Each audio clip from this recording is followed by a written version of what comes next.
Olá pessoal, nessa aula de hoje eu vou falar um pouco sobre estratégia low carb, ou estratégia de baixo carboidrato, dieta com baixo carboidrato, baixa ingestão de carboidrato, no treinamento de endurance, né? Ou como isso pode influenciar o treinamento de endurance. Na aula passada eu já dei uma definição do que era endurance e também falei das estratégias manipulando carboidrato para o dia da competição, que basicamente se resumia a ter uma alta ingestão de carboidrato na semana anterior, reposição de carboidrato durante a prova e a reposição de carboidrato durante a recuperação para rapidamente recuperar o glicogênio hepático e muscular. Essa aula ela já é mais focada ao que se faz durante o treinamento, ou seja, se você pensar ali 2, 3, 6 meses de treinamento, o que eu posso incrementar ou manipular carboidrato durante esse período de treinamento, para que lá na frente crie melhores adaptações e aí o desempenho no dia da prova possa melhorar. Então é um outro enfoque, o enfoque agora é manipulação no dia a dia de treinamento. E essa manipulação, ela tem várias formas de ser feita, né? Por exemplo, se você faz alguma sessão de treinamento em jejum, essa é uma forma de você fazer um treinamento de endurance com baixo consumo de carboidrato. Por quê? Né? Normalmente esses treinos são feitos pela manhã, então você tem um jejum overnight, né? Você fica a noite inteira sem comer nada, a não ser que você vá saltar a geladeira. E esse jejum noturno, ele diminui as reservas de glicogênio hepático. Então, você vai ter menos glicogênio hepático, menos glicogênio no fígado. Não altera o glicogênio muscular, mas altera o glicogênio hepático. Então, é uma forma de reduzir as nossas reservas de carboidrato. A outra forma é você fazer uma dieta com baixo carboidrato durante o período de treinamento. Isso pode ser uma semana, 2, 3 semanas, um mês, 2 meses, enfim, você pode passar longos períodos com baixa dieta de carboidrato o tempo todo, né? E uma outra forma que talvez não tão usual para quem não é de atleta profissional, né? É você realizar 2 treinos no mesmo dia e entre esses treinos você não fazer uma reposição adequada de carboidrato. Por exemplo, se eu faço um treino pela manhã e aí eu termino o meu treino pela manhã e fico comendo pouco carboidrato e aí no período da tarde eu faço outro treinamento. Então, esse segundo treino do dia ele vai ser feito com baixa reserva de carboidrato porque as suas reservas, tanto glicogênio muscular quanto glicogênio hepática, já foram reduzidas no treino da manhã, né? Então, o treino da tarde já começa em desvantagem em termos de carboidrato. E qual é a lógica por trás disso, né? Essa hipótese de que isso poderia ter algum benefício saiu da onde? Bom, a racionalidade seria o seguinte: se eu faço restrição de carboidrato por alguma daquelas 3 estratégias anteriores, eu tenho uma redução de glicogênio hepático e ou glicogênio muscular, né? Então, lembrando, jejum afeta apenas glicogênio hepático, enquanto que algum tipo de exercício, então exercício de manhã para fazer outro exercício à tarde, também glicogênio muscular. E essas estratégias, com maior ou menor impacto, elas causariam um aumento na oxidação de gordura durante o treinamento. Então, você forçaria seu maquinário ali de oxidação de gordura, beta-oxidação, ciclo de Krebs, a funcionar e oxidando gordura. Então, se você ficar repetindo isso durante várias sessões, a ideia é de que o metabolismo de gordura melhore. Consequentemente, isso vai poupar glicogênio muscular, então pode ter algum benefício numa prova de endurance, onde você, nas aulas passadas, a gente já viu que você tem que economizar ao máximo glicogênio muscular e hepático, porque eles têm reserva limitada. E a outra racionalidade é que esse tipo de estratégia aumentaria algo aceleraria, né, ou causaria um chamado biogênese mitocondrial. O que significa biogênese mitocondrial? Biogênese seria a formação nova, ou seja, nova formação de mitocôndrias. Então aqui tem o desenho da mitocôndria. Então, biogênese mitocondrial seria essa mitocôndria se dividir e formar duas. Então, isso é um exemplo de biogênese mitocondrial. Outra característica conhecida como biogênese mitocondrial também é o aumento no tamanho da mitocôndria. Então, ela pode não se dividir, como ela pode apenas aumentar o seu tamanho. Ou as duas coisas, se dividir e cada mitocôndria ficar maior que a mitocôndria original. Então, biogênese mitocondrial tem a ver com aumento no número ou no tamanho das mitocôndrias. Então, para reforçar, né, essa ideia de por que o jejum, ou por que a depressão de glicogênio muscular com exercício anterior aumenta ou não a oxidação de gordura. Então, aqui esse é um trabalho que a gente publicou alguns anos atrás. Esse foi o artigo do doutorado da professora Thais, hoje professora da Universidade Federal de Alagoas. E entre várias coisas, o que ela mediu aqui, né? Aqui a oxidação de gordura eu destaquei em 3 condições diferentes durante um exercício que durou 30 minutos. Vou pegar mais no finalzinho aqui do exercício, que é quando o metabolismo já está meio estabilizado. Então aqui é se você faz o exercício alimentado, ou seja, 2 horas após de uma refeição. Então a oxidação de gordura aqui no final estava na casa de 0,21 gramas por minuto. Se você faz depois de umas 8 ou 12 horas de jejum, que é o fast aqui, isso aumenta para 0,35 gramas por minuto. E esse depletado, você faz um exercício na noite anterior, então você depleta as reservas de glicogênio muscular e hepático, faz o jejum de 8 a 12 horas, e aí a oxidação de gordura ela aumenta consideravelmente para 0,57 gramas por minuto. Então aqui dá para ver o impacto do jejum e o impacto da depressão do glicogênio muscular na oxidação de gordura. Em tese, quanto menos carboidrato você tem, mais gordura você vai ter que oxidar para compensar isso. Bom, essa é mais ou menos, então, acho que é bem claro o efeito que diminuir o carboidrato tem na oxidação de gordura. Agora, isso é bem consolidado na literatura. Agora, o que a gente vai ver? Bom, se eu fizer essa dieta por várias semanas, ou seja, se eu fiz, ali é uma manipulação de um dia, né, que a gente mostrou. Mas o que acontece se eu ficar 7, 8 semanas consumindo pouco carboidrato e ao mesmo tempo treinando?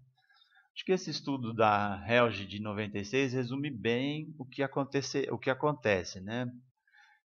Então aqui, antes de um treinamento, ela recrutou lá um grupo de pessoas que não treinava e dividiu esse grupo em 2. Um grupo ia receber uma dieta de carboidrato, então ia treinar e uma dieta rica em carboidrato, ou seja, consumindo carboidrato, e o outro grupo ia treinar com uma dieta rica em gordura. E para deixar rica em gordura, diminuía a quantidade de carboidrato. Então podemos chamar uma dieta rica em gordura e pobre em carboidrato. E aí ela fazia um teste no início de tempo até a exaustão, ou seja, colocava numa carga e esperava e via quanto tempo a pessoa aguentava correr naquela intensidade. Então aqui antes todo mundo muito parecido, aqui abaixo de 40 minutos, aguentaram esse exercício. Depois de 7 semanas treinando, é óbvio que alguma adaptação tem, então a performance, o tempo que a pessoa consegue sustentar naquela carga aumenta para as duas condições, para quem está treinando com carboidrato e para quem está treinando com gordura. Mas, após essas 7 semanas, o que dá para ver é que o grupo que treinava com carboidrato descolou do grupo que treinava com pouco carboidrato, né? Ou seja, o ganho foi maior. E aí na 8ª semana eles tentaram reverter isso, né? Tentaram dar carboidrato para esse grupo que estava consumindo pouco carboidrato, para ver se ele conseguia empatar aqui com o grupo que ficou as 7 semanas comendo carboidrato. E embora tenha tido um pequeno ganho, esse ganho ainda não compensou a perda que foi causada nas 7 semanas anteriores. Então, por esse primeiro estudo, que a gente já deveria ter uma conclusão precipitada de que, então, de fato, se eu reduzir carboidrato durante o treino, é ruim. Então, eu vou ter menos adaptações, né? Essa é uma conclusão a partir desse estudo. Mas vamos em frente e vamos ver outras propostas. Outras propostas significa o seguinte: tem alguns autores que sugeriram que você poderia fazer o seguinte: ao invés de você fazer uma dieta restrita de carboidrato durante todo o tempo, você poderia reservar algumas sessões de treinamento que teriam baixo carboidrato. Então, esse estudo aqui dá um exemplo disso, né? Eu vou explicá-lo aqui, esse estudo do Yale. O que eles fizeram? Eles pegaram um grupo de triatletas e ciclistas e dividiram em dois grupos. Um grupo ia treinar, que ele chamou de high, com alto carboidrato, e o outro que ele chamou de low, baixo carboidrato. Então aqui tem o que eles faziam na segunda e na terça-feira. Depois quarta e quinta, sexta e sábado repetia esse modelo, tá? Então aqui você pode ir repetindo para entender o que foi feito na semana. Mas, por exemplo, o grupo high, ele pedalava 100 minutos a 70% do VO2 máximo, descansava 24 horas, e aqui tinha uma dieta rica em carboidrato, então repunha o que perdeu aqui.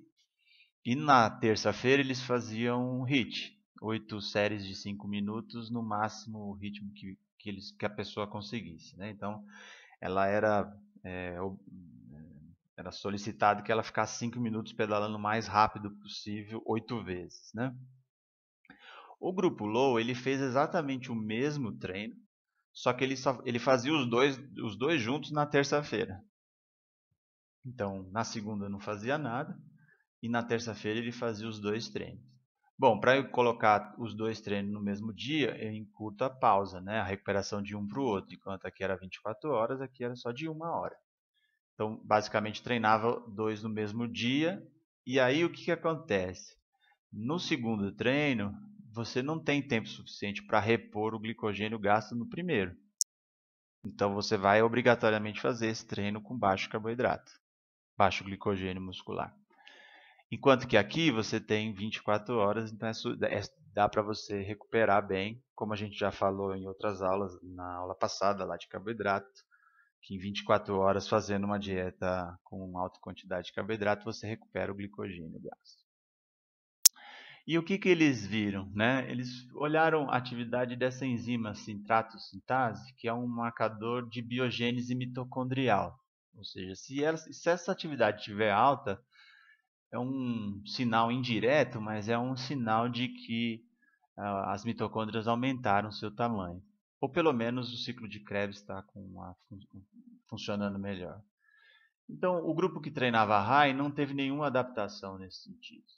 Então, o ganho aqui não foi significativo. Mas o grupo que fez aquele treino de 2 vezes no mesmo dia, ele teve um ganho significativo aqui.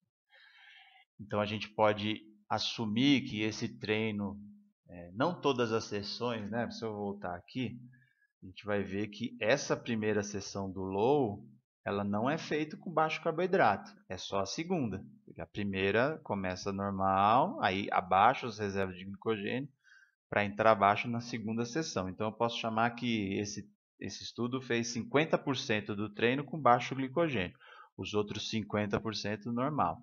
Então isso mostra uma adaptação já um pouco melhor do que aquela que a gente viu da Helge ali, né? Só que isso não se converteu em melhor desempenho. Eles fizeram um teste contra relógio, uma tarefa onde a pessoa tinha que fazer o máximo de potência possível num determinado tempo. E o que dá para ver é que os dois grupos, ou seja, os dois grupos que treinaram, melhoraram o desempenho nessa tarefa. Então, um grupo melhorou 10% de performance e o outro 12,2%, né? Apesar de ser um pouco maior do low, ele não é significativo, ou seja, os ganhos foram similares. E aí o que esses autores tentam explicar? Né? Por que não deu certo? Assim? Por que melhorou um marcador fisiológico de biogênese mitocondrial? Então, em tese, tem mais mitocôndrias. Então, se tem mais mitocôndrias, teria que melhorar o desempenho. Isso é mais do que o outro e não melhorou. E aí a explicação foi porque se você ganha por um lado, você está perdendo por outro. Aqui é um marcador da intensidade do segundo treino, que é o HIIT, né? Então quem lembra lá, era sempre o grupo high treinava o HIIT na terça, quinta e sábado, né? enquanto que o grupo low treinava sempre depois do primeiro treino, né? Então, o que que acontece? Como o grupo low ele tinha um treino muito perto antes, então a intensidade com que ele mantinha esse HIIT, então lembrando que o HIIT era na intensidade máxima que o indivíduo conseguia suportar, então não tinha uma carga pré-determinada, ele tinha que fazer o máximo esforço possível. Se você olhar, a potência era sempre menor. Ela começou menor no primeiro HIIT e foi menor durante todo o período de treinamento. Embora as diferenças fossem fechando aqui, né, fossem diminuindo, mas o grupo low no treino de HIIT sempre treinava mais baixo. Então, os autores comentaram que talvez eles deveriam fazer o treino ao contrário, né? O HIIT ser feito sempre os dois grupos com alto carboidrato e o low e o treino mais longo, aí sim com baixo carboidrato. E aí esse mesmo grupo eles fizeram um outro trabalho tentando fazer essa estratégia. Então o que aqui está mostrando essa tabela, né? Como é que foi a estratégia? Então aqui é o primeiro dia, aqui é o dia 2 e o dia 3, então como eles foram iguais, estão juntos aqui. Depois o dia 4 e 5 e 7 fechando a semana. Eles fizeram, acho que, por 3 semanas isso. Então, o que que acontece? Então, de manhã aqui, esse é o grupo que ia ter baixo carboidrato, né? Que eles estão chamando de sleep low. Eu vou já explicar por que que eles chamavam sleep low. E aqui o controle. Então aqui de manhã, os dois grupos tinham um café da manhã com 2 gramas por quilo de peso de carboidrato, então tinha carboidrato. Depois no almoço a mesma coisa, então tinha carboidrato. Esse grupo baixo carboidrato ainda tinha um lanche com mais 2 gramas por quilo de carboidrato, então vinha consumindo carboidrato ao longo do dia. Então a gente ainda não sabe por que que é low aqui, né? Porque eles iam fazer um HIIT às 5 horas da tarde. Então, os dois grupos fizeram um HIIT às 5 horas da tarde. Então, aqui os dois grupos fizeram esse HIIT depois de ter alto carboidrato. Então, não tinha como o HIIT ser prejudicado aqui, porque tinha carboidrato para suportar as altas intensidades. Mas onde eles jogaram a manipulação? Depois do HIIT, o grupo controle tinha acesso a carboidrato. Então, tinha um lanche e um jantar com carboidrato, enquanto que o grupo low não. Aí parava, não tinha mais carboidrato, só podia proteína sem carboidrato. Então, eles aqui mais ou menos acabava às 6 horas da noite esse treino, então eles ficavam das 6 horas da noite sem carboidrato, sem carboidrato, sem carboidrato, e no dia seguinte não tinha café da manhã, ou seja, jejum, ia fazer um treino de baixa intensidade. Enquanto que o grupo controle não, tinha café da manhã, podia tomar uma bebida energética com um pouco de carboidrato e depois fazia baixa intensidade. Então, eles estão chamando sleep low porque depois desse treino não teve mais carboidrato, ele dormiu com baixo carboidrato, acordou com baixo carboidrato, não teve café da manhã e treinou com baixo carboidrato. E aí depois desse treino eles já revertiam, né? Já dava bastante carboidrato para suportar o HIIT da tarde. Então eles inverteram de fato o treinamento. Eles faziam sempre o HIIT com alto carboidrato e os treinos de baixa intensidade eles faziam com pouco carboidrato, né? Então é só inverter o modelo de treino. E aí o que aconteceu com essa estratégia Sleep Low, né? Eles mediram aqui o tempo para correr 10 km. Então, quem corre aqui sabe que não é atleta de elite, mas são atletas bons, né? Que estão fazendo aí para casa de 40 minutos os 10 quilômetros. Então, antes desse treino de 3 semanas, eles faziam para 40 minutos em média aqui. E aí esse treino Sleep Slow reduziu significativamente o tempo de performance, né? Baixando aí perto de 1 minuto quase esse ganho.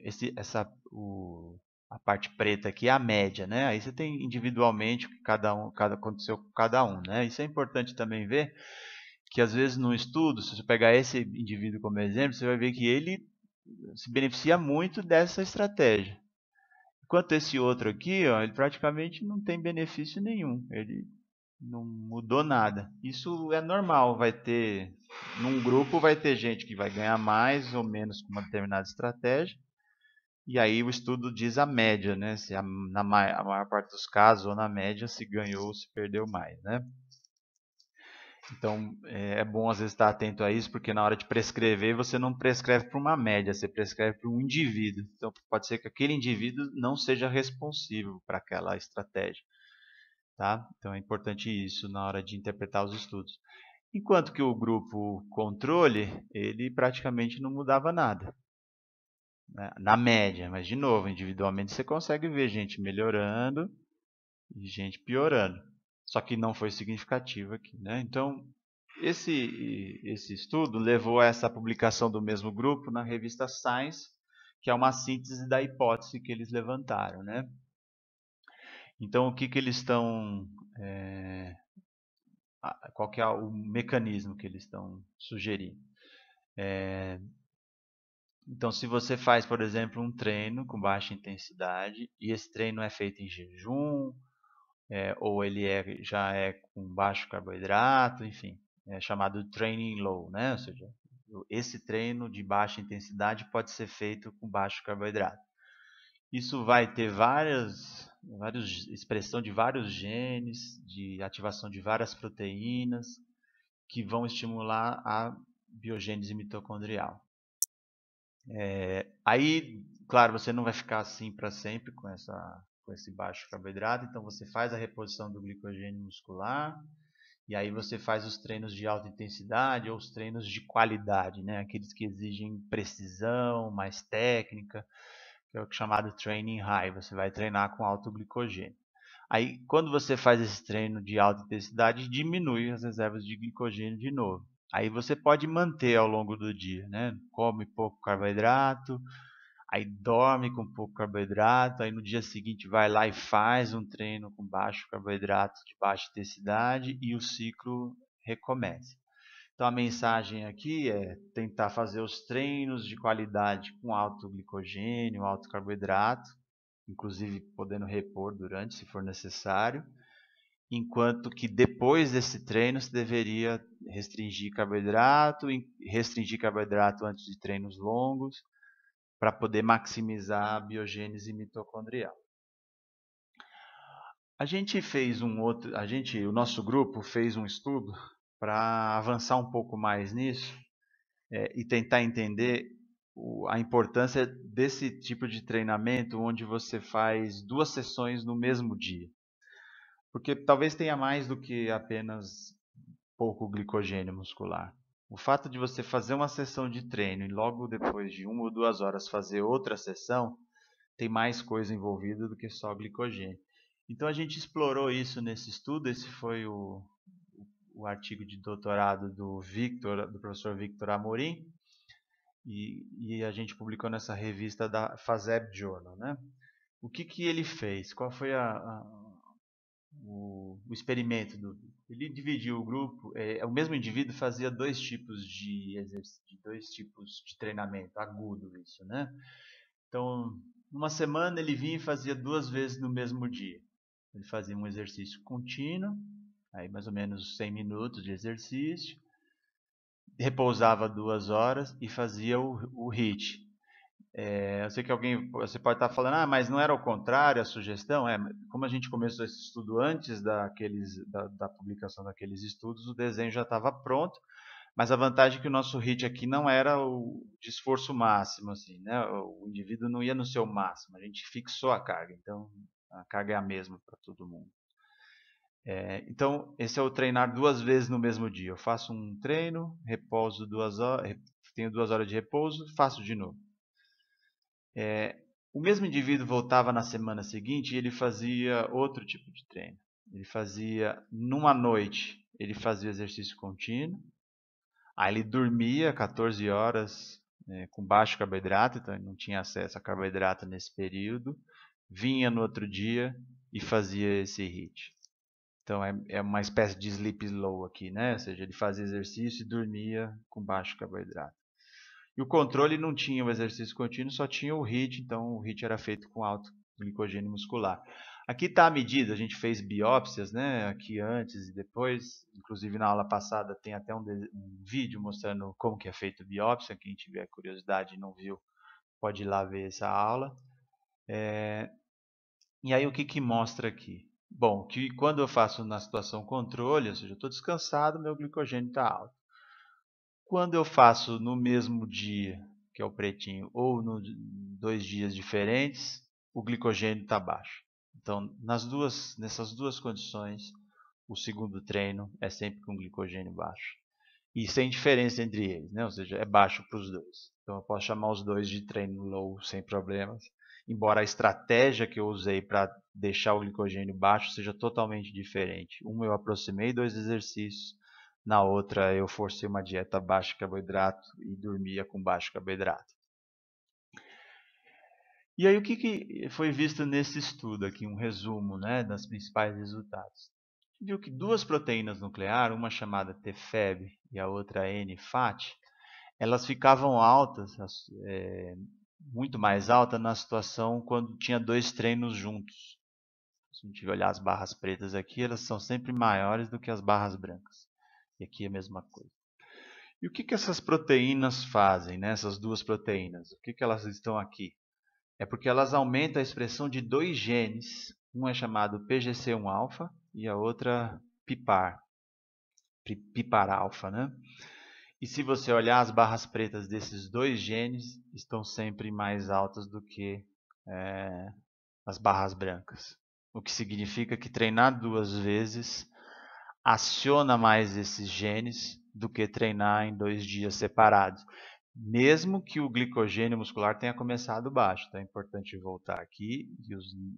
Em termos específicos de carboidrato, o glicogênio muscular é exatamente o mesmo.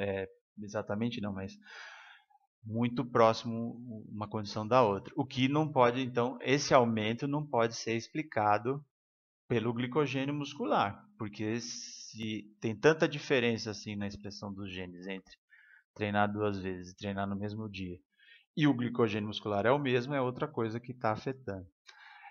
Mas tudo bem, o que esses genes têm a ver? Por que eles estão aqui? Esses são 2 genes principais que modulam, controlam a biogênese mitocondrial. Então, é eles que vão estimular a divisão das mitocôndrias e o seu aumento de volume. Então, esse estudo está dando a direção de que pode não ser só o baixo carboidrato que está interferindo, pode ser o fato de você fazer 2 sessões no mesmo dia. Isso pode ter algum benefício, né?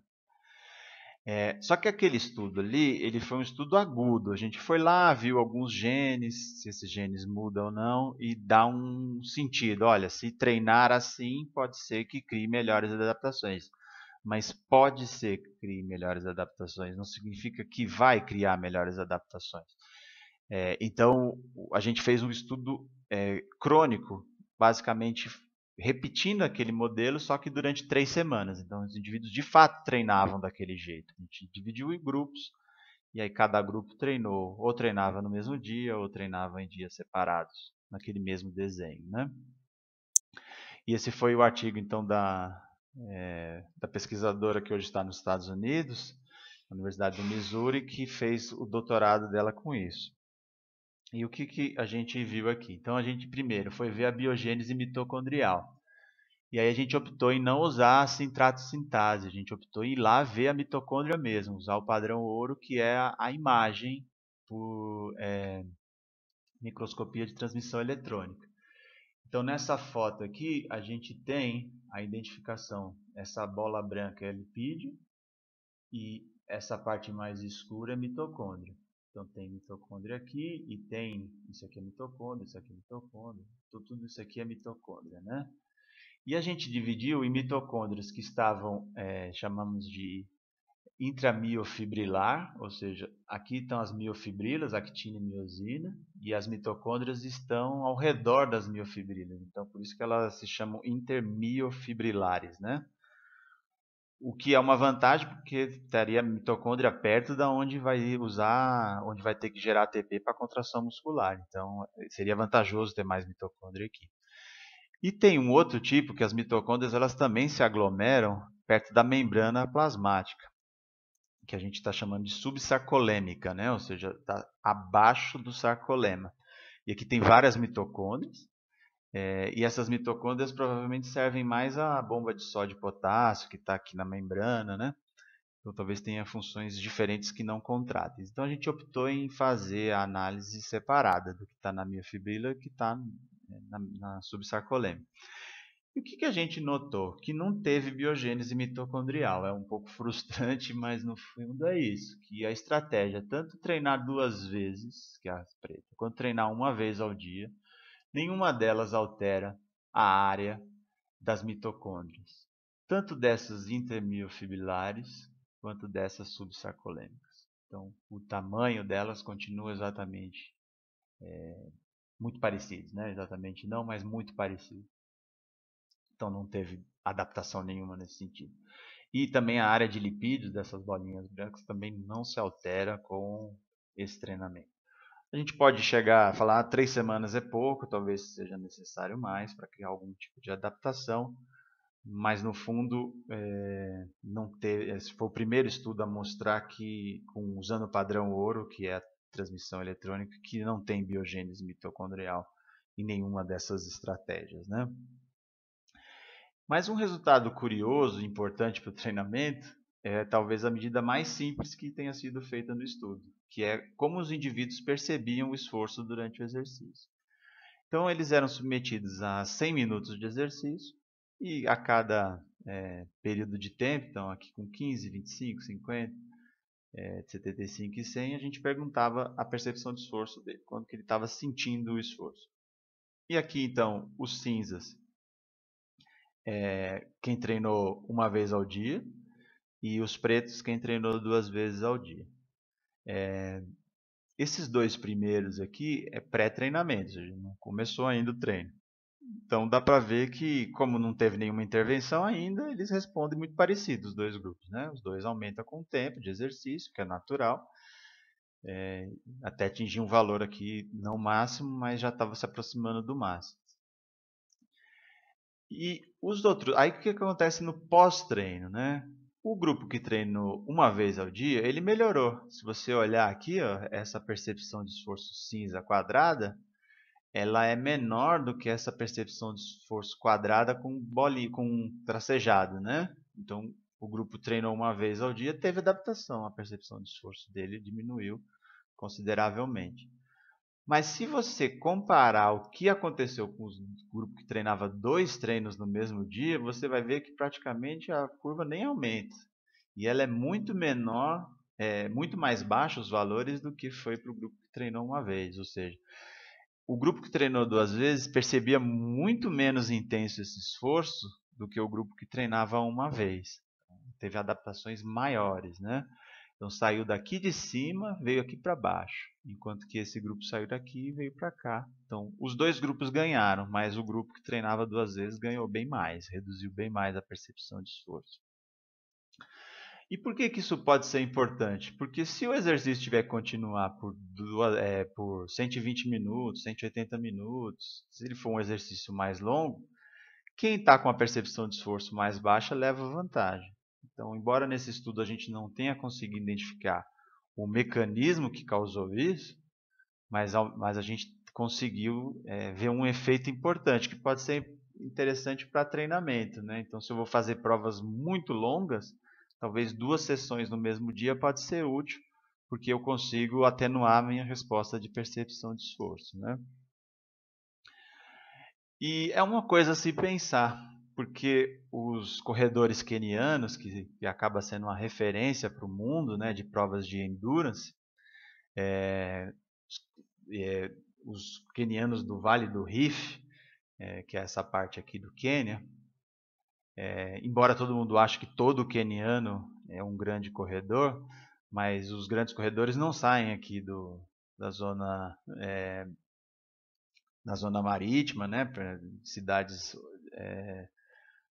praianas, e sim saem desse Vale do Rift aqui, que inclusive tem um livro que vai ser lançado do professor Fabiano sobre as diferenças do treinamento dos quenianos, que é bem interessante. E aborda dessas coisas que eu vou falar agora. Então, esses quenianos do Vale do Rift, eles têm uma rotina de treinamento que se assemelha muito a esse modelo de treinar 2 vezes ao mesmo dia. Eles chegam a fazer até 3 treinos no mesmo dia. Então, eles fazem um primeiro treino ainda em jejum, de manhã, então um treino com baixo carboidrato. Depois eles fazem um segundo treino, ainda de manhã, então não dá tempo de repor glicogênio muscular, então o segundo treino também é com baixo carboidrato. E aí eles têm uma alimentação, um período mais longo de repouso, come bastante carboidrato, tem uma dieta rica em carboidrato nesse período, e à tarde eles vão e fazem o terceiro treino, que talvez não seja totalmente alto em carboidrato pelo tempo, mas já é maior do que o que é visto nos primeiros treinos, né? E não necessariamente isso está ligado somente a carboidrato. O fato de treinar algumas vezes ao dia pode também causar benefícios independentes do glicogênio e do carboidrato. Então, como conclusão dessa aula, né, a gente pode concluir que treino com baixo carboidrato melhora o metabolismo de gordura, ou seja, vai forçar a oxidação de gordura. O efeito sobre a biogênese mitocondrial ainda é inconclusivo, então alguns estudos mostram alguma adaptação, outros nem tanto, então a gente não pode bater o martelo de que isso é um fenômeno recorrente. E também não se tem muito determinado se isso de fato melhora o desempenho de endurance. A gente viu que tem indícios, as suposições, alguns marcadores que indicam nesse sentido, mas não é algo consolidado, né? Bom, era isso. Essa aula era basicamente para falar sobre a parte de endurance e provavelmente talvez venha uma aula com baixo carboidrato no sentido de emagrecimento, ou seja, não o efeito de performance, mas o efeito na perda de peso, perda de massa gorda, né? Essa talvez seja o tema da próxima aula, né? É isso, muito obrigado e espero que tenham gostado. Até mais, tchau, tchau.